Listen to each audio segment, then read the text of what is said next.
Hello दोस्तों, आपका मार्गदर्शन कॉम्पिटिटिव क्लासेस में स्वागत है। आज हम लोग जो है फिर से मैथ के 10 महत्वपूर्ण प्रीवियस ईयर के प्रश्न को लेके आए हैं, जो आपके पिछले बहुत सारे एग्जाम में ये पूछे जा चुके हैं और आगे इनके इसी तरह के प्रश्न या यही आने की संभावना बहुत काफ़ी है। अगर आप इस सारे प्रश्नों को सॉल्व कर पाते हैं तो निश्चित ही तैयारी जो है आपके एक अलग लेवल की तैयारी है, और अगर नहीं तो आपको आज कुछ नया सीखने को मौका मिलेगा। आइए हम लोग शुरू करते हैं। आज कौन कौन से प्रश्न हम लोग के सामने। देखिए, पहला प्रश्न है कि दो स्थानों के बीच की दूरी जो है वो 60 किलोमीटर दिया गया है। ए और बी एक ही समय पर क्रमशः 4 किलोमीटर प्रति घंटा और 2 किलोमीटर प्रति घंटा की गति से एक दूसरे की ओर चलना शुरू करते हैं।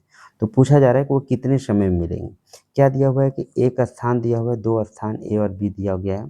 ए और बी दो स्थान है, इसके बीच की दूरी दिया गया है, ये 60 किलोमीटर है। अब क्या है कि एक यहाँ से चलना स्टार्ट करता है सेम समय में, इसका स्पीड है 4 किलोमीटर प्रति घंटा, और एक जो है बी से चलना शुरू करता है ए की तरफ और इसका स्पीड है 2 किलोमीटर प्रति घंटा। तो बोल रहे कितने समय मिलेंगे। तो अगर दोनों विपरीत दिशा में चल रहे हैं तो हम लोग सबसे पहले इसका सापेक्ष स्पीड निकालते हैं। क्या निकालते हैं? सापेक्ष गति। तो सापेक्ष गति अगर हम लोग निकालेंगे, विपरीत दिशा में क्या होता है? ऐड हो जाता है। तो 4 और 2 कितना हो जाएगा आपका? 6 किलोमीटर प्रति घंटा, ये सापेक्ष गति हो गया। अब यहाँ पे समय के बारे में पूछा गया, तो समय बराबर क्या होता है? दूरी बटा 4। समय बराबर आपका क्या होता है? दूरी बटा 4। दूरी आपका कितना दिया गया है? दूरी बटा 4 होता है, और दूरी कितना है? दूरी है आपका 60 किलोमीटर। आपने स्पीड निकाल लिया, सापेक्ष स्पीड 6। तो यहाँ पे कितना देर में मिलेगा? 10 घंटा में ये एक दूसरे को मिलेंगे। देखिए, बहुत आसान सा प्रश्न है, बार बार एग्जाम में पूछे जाते हैं इस तरह के प्रश्न, तो बिल्कुल आप ध्यान से सेशन को देखते चलेंगे। आइए नेक्स्ट प्रश्न देखते हैं। नेक्स्ट प्रश्न है कि एक नाव धारा के अनुकूल 20 किलोमीटर जाने में उतना ही समय लेती है जितना धारा के प्रतिकूल 12 किलोमीटर जाने में। यदि शांत जल में नाव की चाल दिया गया है 16 किलोमीटर प्रति घंटा, तो धारा की गति आपको बताना है। क्या ये प्रश्न आपके सॉल्व होंगे? बहुत ही आसान सा प्रश्न है। क्या दिया हुआ है? नाव की गति दिया गया शांत जल में, धारा की गति पूछा गया। सबसे पहले हम लोग धारा की गति मान लेते हैं कि x किलोमीटर प्रति घंटा है। धारा की गति क्या मान लेते हैं? कि धारा की गति मान लेते हैं कि x किलोमीटर प्रति घंटा है। अगर ये अनुकूल दिशा में जाएगा, अनुकूल में क्या होता है? अनुकूल में धारा और नाव की गति जुट जाती है, मतलब 16 + x किलोमीटर प्रति घंटा, ये अनुकूल हो जाएगा पानी के बहाव की दिशा में। और प्रतिकूल का बात करें, अगर स्पीड, प्रतिकूल में स्पीड क्या होगा? तो ये होगा 16 - x किलोमीटर प्रति घंटा। इतनी बातें आपको समझ में आ रही हैं। अब क्या बोल रहा है कि 20 किलोमीटर अनुकूल जाने में उतना ही समय लेता है जितना कि प्रतिकूल जाने में कितना? 12 किलोमीटर। 20 किलोमीटर अनुकूल जाने में समय क्या लगेगा इसको? तो 20 किलोमीटर अनुकूल जाने में समय लगेगा दूरी बटा स्पीड, और स्पीड क्या है? अनुकूल में 16 + x, और 12 किलोमीटर प्रतिकूल जाने में इसको समय लगेगा 12/16 - x, क्योंकि ये स्पीड है प्रतिकूल में। अब दोनों समय जो है ये क्या है? इक्वल है, दोनों इक्वल समय लेते हैं। क्रॉस मल्टीप्लाई यहाँ पे हम लोग करते हैं। क्रॉस मल्टीप्लाई करेंगे, क्या होगा? 16 दूनी 32 हो जाएगा, 320, और माइनस कितना होगा? 20x होगा। माइनस कितना होगा? 20x होगा। अब देखिए, आप यहाँ पे 16 को 12 से मल्टीप्लाई कीजिए। 16 को 12 से मल्टीप्लाई करेंगे, कितना होगा? 192 होगा, और प्लस 12x होगा। क्या होगा? 12x होगा। अब हम लोग एक तरफ कर देते हैं, 320 - 192 हो गया, और इधर जब गया -20x, तो ये क्या हो जाएगा? प्लस हो जाएगा, और ये हो जाएगा 32x। मतलब यहाँ पे सब्ट्रैक्ट किए तो ये हो गया 108, और यहाँ पे हो गया ये 32x। तो x बराबर कितना आ गया आपका? x बराबर आ गया 108/32। 108/32 जो कि किसके इक्वल होगा? तो 4 घंटा। तो क्या लिखा हुआ है? तो धारा की गति आपको निकालने बोला गया। धारा की गति हम लोग x माने थे, तो 4 किलोमीटर प्रति घंटा ये आपका धारा की गति आ गई। आई होप आपको यह समझ में आया होगा। नेक्स्ट हम लोग प्रश्न देखते हैं। देखिए, एक दिया गया है प्रश्न, sin थीटा बराबर cos 2 थीटा - 45, जहाँ थीटा और 2 थीटा जो है न्यून कोण है, और तो बोल रहा है आपको tan थीटा का मान निकालना। यहाँ पे दिया गया क्या है? sin थीटा बराबर आपका दिया गया है, sin थीटा बराबर है cos 2 थीटा - 45। इसको सॉल्व कैसे करते हैं हम लोग? तो sin थीटा बराबर हम लोग जानते हैं कि ये होता है cos 90 - थीटा। क्या होता है? cos 90 - थीटा बराबर क्या है? cos 2 theta - 45। ये है थीटा। थीटा यहाँ पे क्या होगा? cos cos क्या होगा? एलिमिनेट हो जाएगा। एलिमिनेट होगा तो मेरा बचेगा 90 - थीटा इक्वल टू 2 थीटा - 45। अब थीटा को आप एक साइड कर देंगे तो 90 माइनस 45 और यहाँ से 2 थीटा और यहाँ पे प्लस माइनस नहीं, ये प्लस होगा, माइनस यहाँ पहले से था -45, इधर आके प्लस हो गया, ये 2 थीटा और प्लस थीटा ये 3 थीटा हो गया। तो 3 थीटा बराबर आपका कितना हो गया, तो ये हो गया 135 और यहाँ से हम लोग का थीटा का वैल्यू निकल जाएगा 45 डिग्री। थीटा का वैल्यू कितना निकल गया, 45 डिग्री निकल गया। अब आपको क्या बोला था कि टेन थीटा का मान निकालना है। ये बहुत आसान सा प्रश्न हो गया आपका, टेन 45 डिग्री का वैल्यू और ये कितना होता है, 1 होता है। तो इसका करेक्ट आंसर क्या होगा, ऑप्शन नंबर बी हो जाएगा। बहुत ही आसान सा प्रश्न ये एसएससी ने पूछे हैं। आइए नेक्स्ट क्वेश्चन कौन सा पूछा गया एसएससी के द्वारा। देखिए एक्स बराबर दिया गया है √3 और पूछा गया आपसे कि x + 1/x का वैल्यू आपको निकालना है। बहुत ही आसान सा प्रश्न है। अब x बराबर √3 है तो सबसे पहले आप 1/x का वैल्यू निकाल लीजिए। तो 1/x का वैल्यू क्या हो जाएगा, तो 1/√3। अब आपसे पूछा गया है कि x + 1/x आपको फाइंड करना है। तो क्या है, x का वैल्यू हम जान रहे हैं √3 है और 1/x का वैल्यू √3 है, 1/√3 है। आप यहाँ से एलसीएम लिए तो यहाँ हो गया √3 मल्टीप्लाई होगा तो ये हो जाएगा 3 + 1 और ये हो जाएगा 4/√3। देखिए कितना आसान सा प्रश्न एसएससी के द्वारा पूछा गया, एकदम हलवा प्रश्न है, तो आप तुरंत सॉल्व कर सकते हैं। नेक्स्ट हम लोग प्रश्न देखते हैं। देखिए ये भी बहुत आसान सा प्रश्न है, तुरंत सॉल्व होने वाला। एक घन का आयतन दिया गया है 125 घन सेंटीमीटर और इसके विकर्ण की लंबाई आपसे पूछी गई है। तो घन का आयतन क्या होता है, घन का आयतन का फॉर्मूला आपको पता होना चाहिए। घन का आयतन का फॉर्मूला क्या होता है, तो घन का आयतन का फॉर्मूला होता है क्या, AQ होता है। क्या होता है, AQ होता है। और जब AQ पता है, विकर्ण हम लोग विकर्ण का भी पता होना चाहिए। विकर्ण क्या होता है, विकर्ण होता है A/√3। क्या होता है, वे घन का विकर्ण होता है A/√3। आप ये दोनों फैक्ट को बिल्कुल ध्यान रखेंगे। अब यहाँ पे AQ बराबर दिया हुआ है कितना, 125। तो A का वैल्यू कितना आ गया, 5 आ गया। अब आपसे विकर्ण निकालने बोला गया है। क्या बोला गया, विकर्ण निकालने। तो क्या होगा, A√3। तो A√3 A का वैल्यू है 5, तो 5√3 आपका करेक्ट आंसर कौन होगा, ऑप्शन नंबर सी आपका बिल्कुल करेक्ट आंसर होगा। बहुत ही आसान सा प्रश्न है। नेक्स्ट क्वेश्चन देखते हैं हम लोग। देखिए ये प्रश्न पूछा गया है कि sine 60 degree cos 30 degree plus sine 30 degree और कॉस 60 डिग्री, इसका वैल्यू निकालना है। इसमें अगर आपको सारे एंगल का मान पता है तो आप डायरेक्ट इसका वैल्यू निकाल सकते हैं। हालांकि ये फार्मूला बेस्ड क्वेश्चन है, एक फार्मूला होता है। ये फार्मूला क्या, साइन A + B का फार्मूला होता है। इसका फार्मूला क्या होता है, sine A into cos B, sine A into cos B और प्लस होता है cos A into sine B, ये फार्मूला होता है। अब यहाँ पे ए और बी का वैल्यू देखिए, ए की जगह 60 दिया है, बी की जगह 30 दिया है। तो आप चाहें तो डायरेक्ट ऐसे निकाल सकते हैं साइन A + B। तो 60 + 30 है, ए का 60 है और बी का 30 है। तो 60 + 30 ये कितना हो जाएगा, साइन 90। क्या हो जाएगा, साइन 90 डिग्री हो जाएगा। और साइन 90 डिग्री का वैल्यू आपको पता है कितना होता है, 1। साइन 90 डिग्री का वैल्यू 1 होता है। आप ऐसे इसको सॉल्व कर सकते हैं या फिर यहाँ पे आप डायरेक्ट वैल्यू पुट करके भी सॉल्व कर सकते हैं। जैसे साइन 60 का वैल्यू, साइन 60 का वैल्यू आपको पता है क्या होता है, √3/2। कॉस 30 का वैल्यू भी आपका होता है √3/2 प्लस साइन 30 का वैल्यू, साइन 30 का वैल्यू 1/2 होता है और कॉस 60 का वैल्यू भी 1/2 होता है। तो √3 क्या हो गया, ये हो गया 3 और 2 क्या हो गया, ये हो गया 4 और प्लस से यहाँ पे भी 1/4। एलसीएम हो जाएगा 4, तो ये 3 और 1 4। यहाँ से भी आपका वैल्यू कितना आएगा, 1 ही आएगा। तो ये दो तरीका है, जो आपको बेटर लगा उसको आप याद रखेंगे। नेक्स्ट हम लोग प्रश्न देखते हैं। एक व्यक्ति 90,000 रुपये उधार लेता है और कुछ राशि 10% पर और शेष 7% साधारण ब्याज पर। यदि कुल वार्षिक ब्याज दिया गया है 7800 रुपया प्राप्त करता है, तो बोल रहा है कि 7% पे जो उधार ली गई राशि है वो कितनी है। तो हम लोग मान लेते हैं कि 7% पे उधार ली गई राशि जो है, 7% इंटरेस्ट पे जो राशि लिया गया, 7% पर उधार ली गई राशि जो है वो है x रुपया। कितना है, x रुपया। तो 10% पे उधार लिया गया राशि कितना होगा, 10% पे जो उधार लिया गया राशि वो कितना होगा, तो वो होगा 90,000 माइनस x हो जाएगा, 90,000 माइनस x हो जाएगा।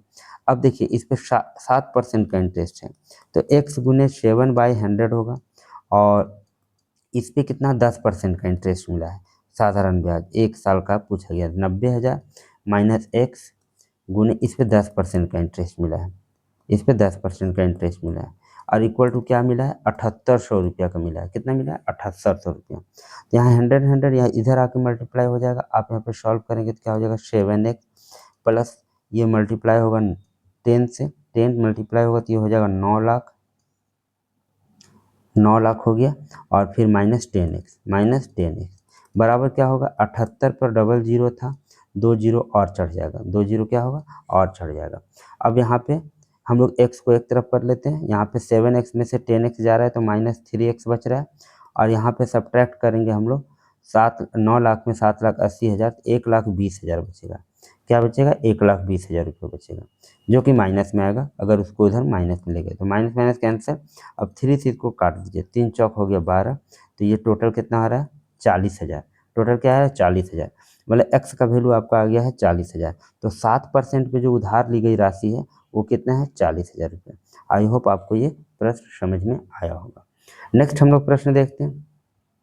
स्टेशन एक्स और वाई 735 किलोमीटर की दूरी पर है। दो स्टेशन दिया गया है, एक है स्टेशन आपका एक्स है और दूसरा स्टेशन आपका वाई है। दोनों के बीच में डिस्टेंस दिया है कि ये 735 किलोमीटर है। एक ट्रेन स्टेशन एक्स से 4 बजे, स्टेशन एक्स से ये निकलती है 4 बजे, स्टेशन एक्स से 4 बजे 75 किलोमीटर प्रति घंटा, इसका स्पीड भी दिया है 75 किलोमीटर प्रति घंटा से ये ट्रेन वाई की तरफ निकलती है। और दूसरी रेलगाड़ी जो है स्टेशन वाई से निकलती है और कितना बजे निकलती है, शाम को 5 बजे। कितना बजे, 5 बजे निकलती है, 5 बजे निकलती है। और इसका स्पीड क्या है 90 किलोमीटर प्रति घंटा। क्या स्पीड दिया हुआ है 90 किलोमीटर प्रति घंटा। तो बोल रहा है कि वे किस समय में मिलेंगी, ये आपसे प्रश्न पूछा जा रहा है। देखिए ये प्रश्न पूछे गए एसएससी सीजीएल में, तो ये किस समय मिलेगी ये पूछा जा रहा है। ये 4 बजे निकलता है 5 बजे। सबसे पहले देख लीजिए 1 घंटा में ये कितना दूरी कवर करेगा, तो 1 घंटा में 75 किलोमीटर का डिस्टेंस कवर कर लेगा। और यहाँ इसका बच जाएगा 5, कितना बच जाएगा यहाँ पर 5 बच जाएगा। तो देखिए 75 किलोमीटर का दूरी हम लोग पहले घटा देते हैं। 1 घंटा में x द्वारा जो तय किया गया दूरी है वो 75 किलोमीटर है, तो 1 घंटा में तय किया गया दूरी, तो शेष दूरी मेरा कितना बच गया, 5 बजे तक का जो दूरी है शेष दूरी कितना बच गया, तो 735 और माइनस हम लोग कर लेते हैं क्या 75।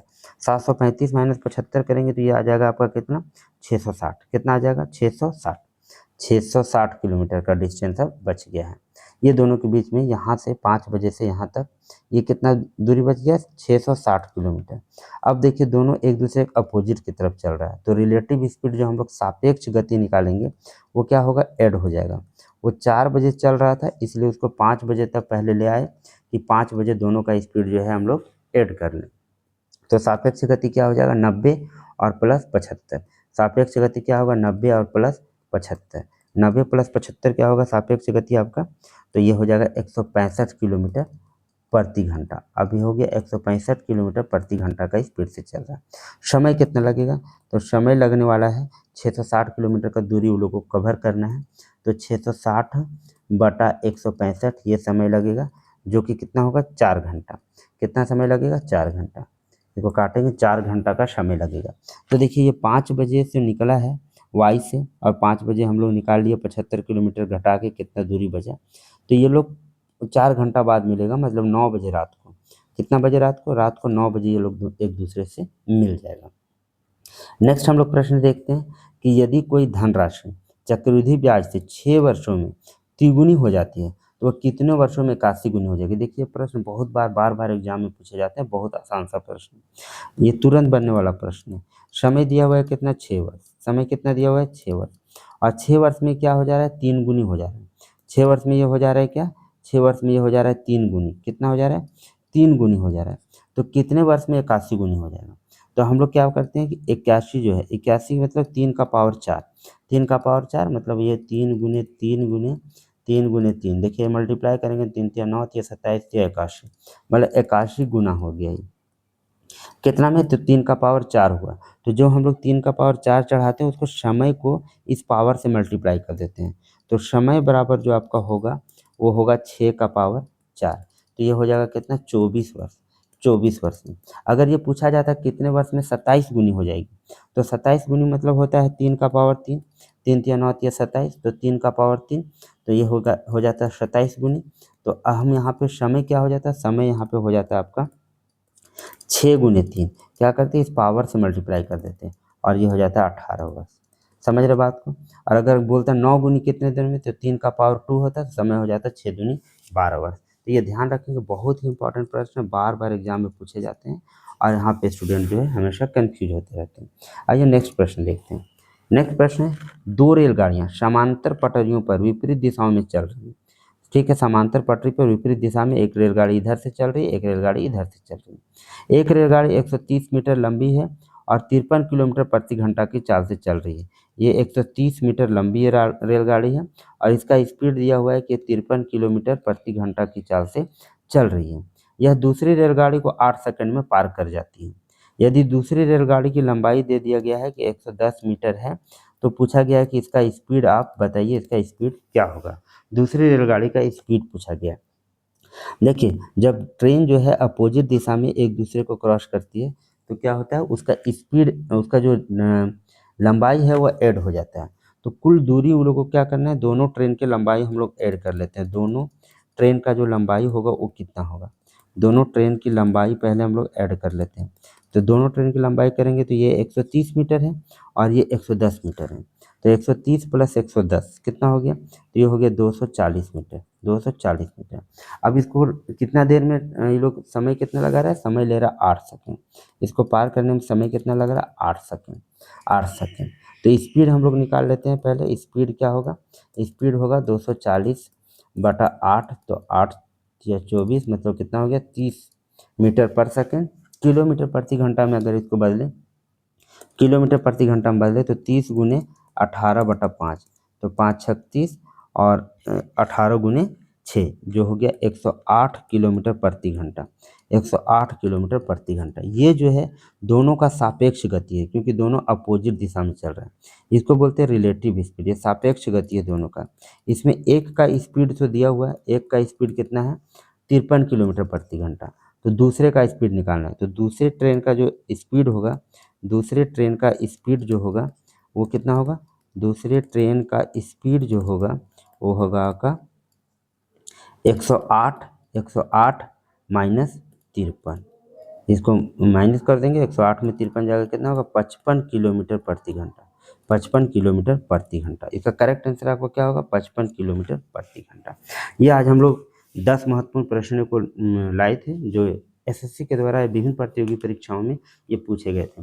अगर आप किसी भी परीक्षा की तैयारी करें जिसमें मैथ है एक सब्जेक्ट के रूप में है, तो ये जो सेशन है आपके लिए काफ़ी महत्वपूर्ण साबित हो सकता है। अगर आपको वीडियो अच्छी लग रही है तो चैनल को लाइक, शेयर और सब्सक्राइब करना बिल्कुल ना भूलें। आपको इसी तरह के जो है सीरीज हैं आगे उपलब्ध होते रहेंगे। धन्यवाद।